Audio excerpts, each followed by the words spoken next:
Ladies and gentlemen, distinguished guests and fellow Masons, it is great honor and enthusiasm that I welcome you to the Chancellor Robert R. Livingston Masonic Library live lecture series that we have now taking outside of the Grand Lodge Masonic Hall and in and around the state.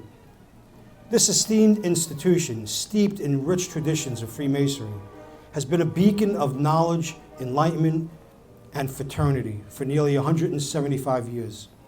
Tonight, we gather in the spirit of curiosity and enlightenment to partake in an engaging lecture that promises to broaden our horizons. So the museum has almost 37,000 artifacts and over 60,000 books. And we also have a Masonic reading course. It's available to Masons that, as soon as they become a Mason. When they're entered apprentice, they could apply for the reading course. It's very easy. You go on our website, just Google Grand Lodge Library, and you'll find it. And you could apply for the reading course, in which case we start sending you books, and then after you read them, you send them back, and we have 17 different courses. So we also have digital content on Odillo. Odillo is an app, or it's also a program that you could read some of these books online and on an app on your phone or a tablet. Not all of them are on there because authors still want to sell books. So we have as much information on there as we can. It's a really great resource as well. The Livingston Library is also the custodians for the American Lodge of Research. And we also have the full set of the Ars Quaternaro Coronarum, which is the International Lodge of Research. We also have each lodge's founding documents. Most people don't know that your charter is not your founding document. First, you have to fill out a petition, send it to Grand Lodge, and if your I's are dotted and your T's are crossed, you get a dispensation.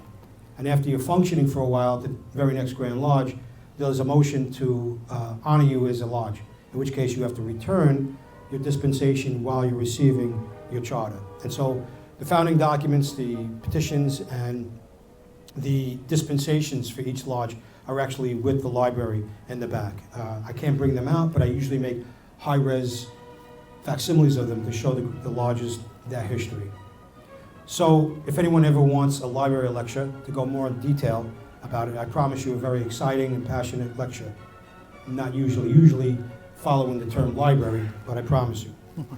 And also, come visit us on the 14th floor if you're ever in New York City, in beautiful Chelsea, 23rd Street and 6th Avenue. And finally, we have our live lectures. And so this is the second time, and we just started to take them out from Grand Lodge in New York City and take them around the state. And so our desire is to create Masonic educational communities open to the public where we start having events such as this. And tonight, we have Very Worshipful Jason Chaplin, past master of Mount Zion Lodge, number 311, and current assistant grand lecturer of the old 17th Masonic District. We have Brother Keith Dobbs from Beukendaal Lodge, number 915, currently Masonic Medical Research Institute ambassador, and Brother Jerad Gribben, who's also a member of Beukendaal Lodge, number 915. Please help me welcome these esteemed brothers. All right, so I am going to start everyone off with a quote. The important thing is not to stop questioning. Curiosity has its own reason for existing. That's a quote from Albert Einstein, and kind of the subject of my lecture here. So good evening, everyone, afternoon, friends, guests, and brothers. Thank you for being here tonight. Whether you're a lifelong Mason or someone who saw a flyer and thought, all right, let's see what it's all about, I want to welcome you. What we're sharing tonight isn't just history or symbolism. It's something very human, a journey, we can call it, a transformation.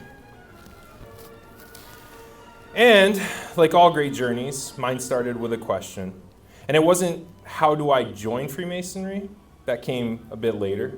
My first question was much simpler. Why do so many men I admire seem to have passed through this mysterious fraternity? Right? We've all read about George Washington and Benjamin Franklin, men of action and conviction, and somewhere in their biographies, we tend to always find a mention of the lodge. Quiet, unassuming, but always there. That pattern caught my attention. My curiosity was sparked. Eventually, I did what many curious people do. I knocked. And what I found behind the doors wasn't what I expected. No ancient secrets or hidden vaults or cloaks and daggers and treasures beyond anyone's belief. But what I found was something both simpler and more profound. A group of men committed to becoming better versions of themselves. There were rituals, yes, but they weren't for show. They were mirrors. They reflected back the kind of man I was and the kind of man I could be, or what my brothers now that I can call wanted to be. Masonry didn't change me overnight, right? It challenged me. It gave me tools, not physical ones like stone cutters of old, but symbolics. The square to test my actions, the compasses to draw boundaries of my passions, the level to remind me that we meet on equal footing. That brings me to a question I'm often asked, sometimes earnestly and sometimes with, those raised eyebrows. What is Freemasonry? Really? Let's address the elephant in the room.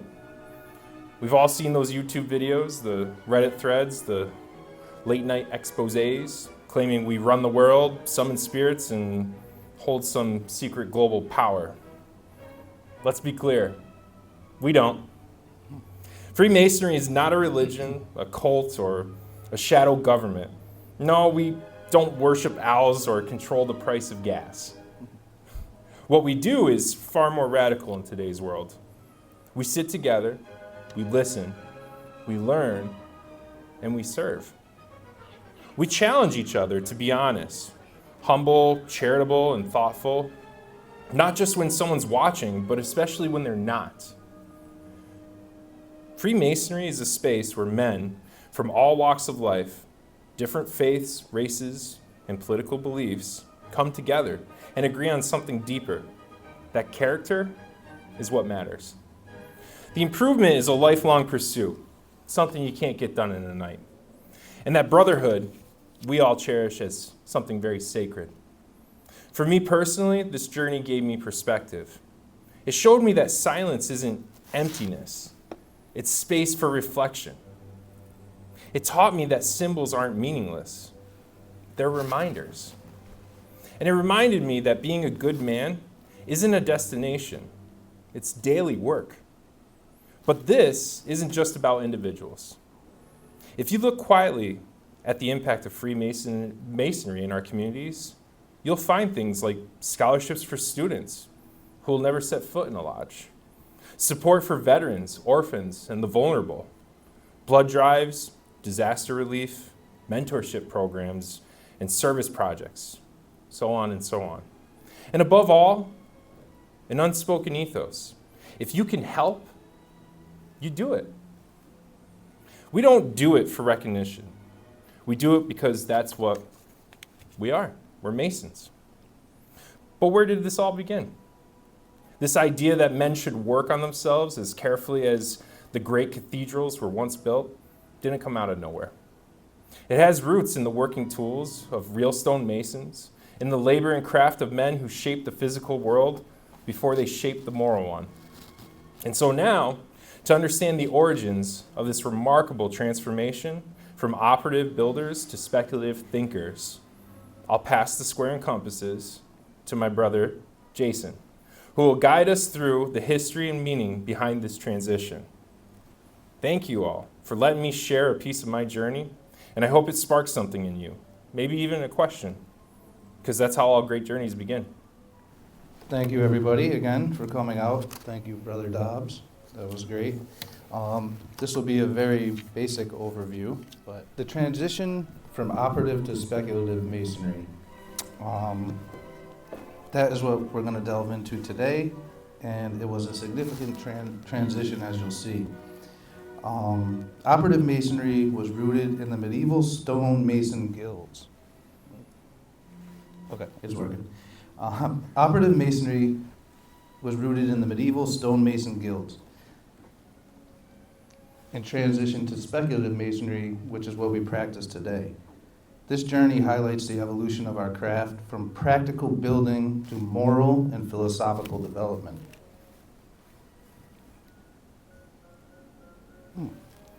So, operative Freemasonry refers to the medieval stonemasons who physically constructed buildings, particularly cathedrals, castles. These craftsmen were skilled in geometry and architecture and used tools like the compasses and squares to create these magnificent structures. And as you see, we're not really building structures like that these days and haven't for hundreds of years. And operative masonry was made up of a guild system.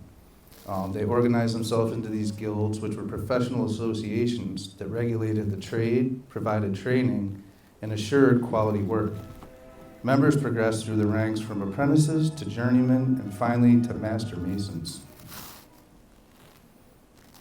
These guilds were not just professional bodies, but also social and religious communities.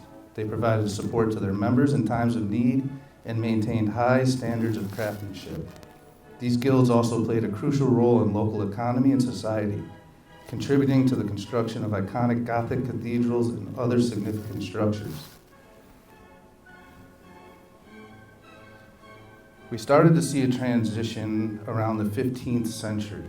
The demand for these large-scale cathedral buildings began to decline, partly due to the Protestant Reformation and major changes in architectural styles. This led to a reduction in the number of operative masons that were needed. During this period, lodges began admitting non-operative masons, individuals who were not stonemasons, but were interested in the moral and philosophical teachings of the craft. These members were often educated men, including scholars and nobility. The inclusion was partly driven by the need to maintain the lodges and maintain the traditions, as the number of the operative masons dwindled.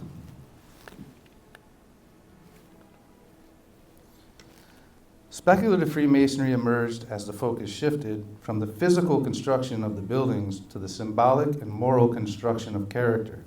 The tools and symbols of the operative masons were retained, but were given allegorical meanings. The first Grand Lodge of England was formed in 1717 and marked the first formal organization of speculative Freemasonry. This period saw the actual codification of our rituals and the spread of Freemasonry across Europe and beyond.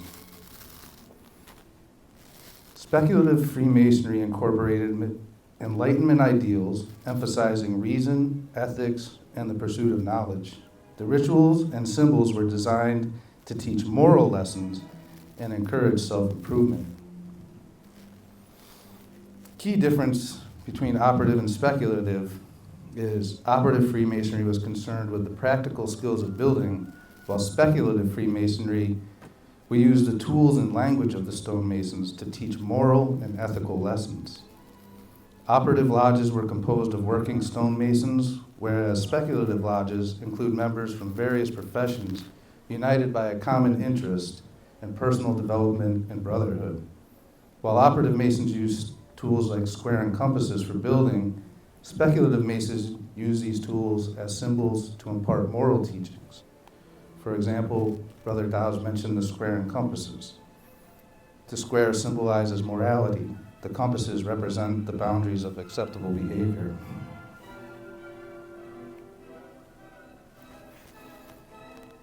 During this transition, you started to see Freemasonry's impact on society. Speculative Masonry played a significant role in cultural and intellectual life in the 18th and 19th centuries. Many prominent figures, including philosophers, scientists, political leaders, were all Freemasons. Freemasonry has had a long tradition of philanthropy, community service, and lodges often engage in charitable activities supporting education, healthcare, disaster relief, etc. And most people are aware of the Shriners Children's Hospital and all the great work that they do. I'd say now that's the most recognizable thing if you mention charity and philanthropy. And here I just put up some notable Freemasons throughout history that kind of shows you the broad spectrum where Masonry has had influence, from presidents to comedians to magicians, Supreme Court justices, Mozart, as we're hearing now. So we come from all walks of life. A few key events in speculative Freemasonic history. Maybe the oldest is the Regis poem, also known as the Halliwell manuscript. This is also the oldest known Masonic document describing a code of conduct for Masons and illustrating the link between the stonemason guilds and early Masonic principles. John Boswell was initiated in 1600 into the Lodge of Edinburgh in Scotland, making this the beginning of the transition to modern Freemasonry. This is the first recorded non-operative Mason.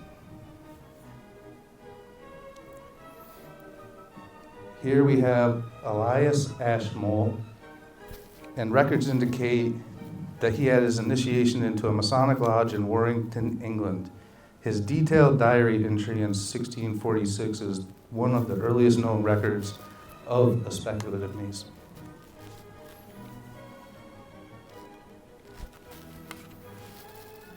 As I mentioned before, 1717, we had the formation of the Grand Lodge of England. On June 24th, 4 existing lodges formed the Grand Lodge of England, marking the official start of modern Freemasonry. The Duke of Montagu was elected Grand Master. This lended prestige and credibility to the Grand Lodge of England and helped to attract more members from nobility to gentry. The transition from operative to speculative Freemasonry represents a significant evolution in the craft. While we no longer build physical structures, we continue to build character and promote the virtues of friendship, morality, and brotherly love. Good afternoon, everyone. And again, thank you for coming out today. I am beyond excited to speak to you today about 2 of my favorite aspects of Masonry, symbolism and ritual. I'd like to show you today how my perspective has changed, and hopefully, in the process, demystify both of these 2 terms and the relationship to Masonry. A little background trivia. One of my passions throughout life has been the arts, painting and illustration. And as a kid, I grew up on a steady diet of blockbuster movies and video games, searching for inspiration. And nearly all of my interactions for these 2 terms came from these sources. So my exposure to symbolism and ritual was high fantasy. I thought symbols were characters hiding a secret code, only to be deciphered by a professor who spent a lifetime reading obscure manuscripts. And ritual I associated with the supernatural, witches performing spells under a full moon, or some now dead language spoken by an Egyptian priest used to bring a mummy back to life. But as my field of awareness slowly expanded, I discovered both of these terms are far less mysterious than I imagined in my adolescence. What if I told you both of these terms are heavily connected to our daily lives? They influence society and cultures and are interwoven in the fabric of our very existence.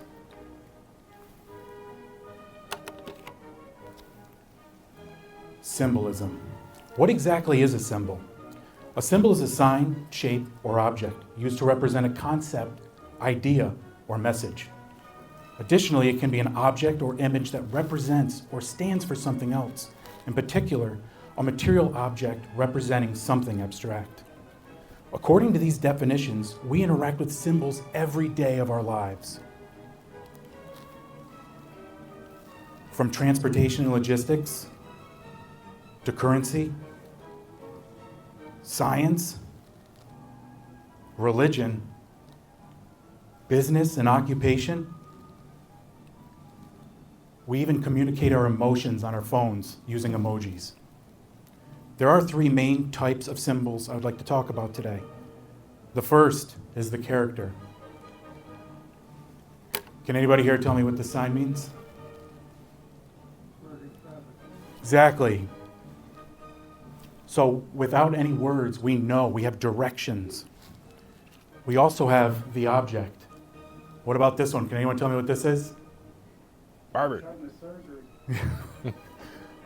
The barber pole, exactly. So again, without words, you can tell, without a sign out front, you know that this is a place you can go to get a haircut. The last is the physical object or element. So this represents an idea. This is the eagle. It stands for democracy, politics, our very country. But why do we need and have symbols? Modern science suggests that human communication was initiated with the origins of speech approximately 10,000 years ago. 100,000 years ago. While symbols were developed more recently, about 30,000 years ago. While new data and theology may present subtle differences in viewpoints, it matters little. What is important is that the symbols as a form of communication have developed alongside speech for thousands of years. Some of the oldest known created symbols are cave paintings dating back to the Upper Paleolithic age. I'm sure you have all seen these in your textbooks in grade school. But why? Speech allowed for easier dissemination of ideas and eventually resulted in the creation of new forms of communication, improving both the range at which people could communicate and the longevity of the information. All of these inventions were based on the key concept of the symbol. Words can often be ineffective and inefficient. Isolated cultures with dialects and varied languages among cultures living in close proximity impact communication. Additionally, with each new generation, even the definitions of words themselves become fluid and evolve, sometimes changing entirely in their definition and meaning. This term is called semantic drift, and it's one of the reasons why translating documents in other languages from historical time periods creates significant challenges. But symbols allow us to communicate more effectively. Symbols developed alongside speech to communicate complex ideas and convey messages without the use of words. They communicate trends and data from animal migrations to marking celestial events like eclipses, seasons, and cycles. They even communicate directions, instructions, and even warnings. Symbols transcend geographic, cultural, social, economic, and linguistic barriers. It is said that humans have three distinct aspects. The body. We all have physical bodies that interact with this physical experience. The mind. This aspect deciphers the information we experience. We use speech to categorize and communicate our relationship to all things relative to our existence. This third aspect goes by many names. Some call it personality, consciousness, spirit, or ego.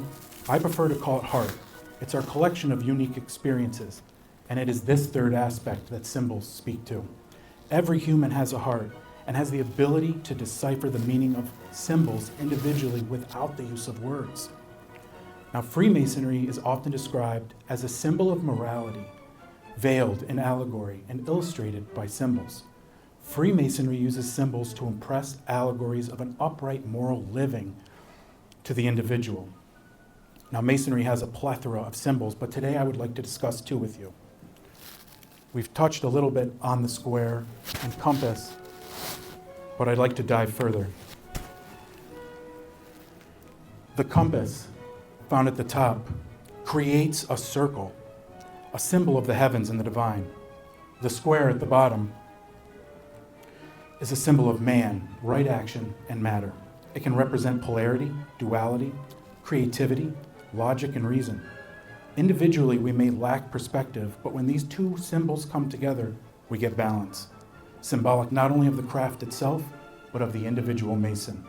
Heck, they wear it on their cars, and they decorate it on their t-shirts. It is a message that the individual is a brother and conforms to the values and tenets of the craft. They are men who strive to better their communities, their brothers, and themselves through upright moral living supported by brotherhood, charity, faith, love, temperance, and tolerance. The second symbol is the rough and perfect ashlar. Two stones found in almost every lodge, even here. They are operative symbols with speculative intent. The rough ashlar is a stone when it is first taken from the quarry. imperfect, possibly unsteady to build with, while the perfect ashlar is a sign of our work, striving away to chip at the vices and imperfect qualities. It symbolizes the journey and desire to become a better human being. It is a constant visual reminder that although we may never be perfect, we can always work on becoming better. Symbolism isn't unique to Masonry. It's used by all cultures, societies, and groups. Masonry has adopted symbols for this very reason. Masonry, it connects the individual to the tenets and values of Masonry and communicates its ideals through the use of ritual, which brings me to my second term. Ritual. To many, the term has negative connotations, representing the occult or supernatural. But similar to symbols, ritual is fused in our daily lives. Hear me out. There is a common ritual that I bet everyone here has participated in. You turn off the lights, you light wax candles, and you sing the ancient hymn, Happy Birthday. So ritual, by definition, is a ceremonial act or series of acts regularly repeated in a set, precise manner. Rituals encompass a wide range of activities, such as religious ceremonies, rites of passage, cultural celebration, and even everyday routines. They often involve specific gestures, words, or objects that hold symbolic importance and are repeated with regularity. Rituals can serve various purposes, including reinforcing social bonds, marking important milestones, invoking spiritual connections, or providing a sense of comfort and familiarity. They contribute to the collective identity of the group and often invoke a sense of reverence and tradition. Religious rituals connect people to the divine. They express belief and provide a sense of belonging and community. Such examples are the Eucharist and baptism.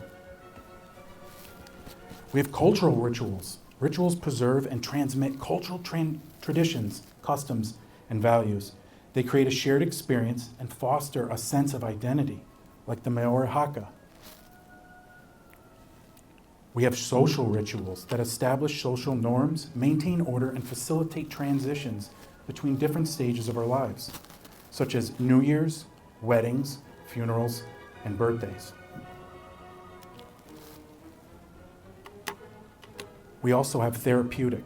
Some rituals have healing or transformative purposes, offering a structured way to cope with stress, trauma, or illness. Many indigenous tribes have been using plant medicine rituals for thousands of years for these very reasons. So ritual in Masonry utilizes catechism, which are questions and answers, historical lectures, and charges to convey the importance and lessons of the symbols. The ritual is a performance that impresses the significance of these symbols, allowing them to learn, remember, and practice the foundations of a morally objective existence. It connects us as brothers and to all those that came before us.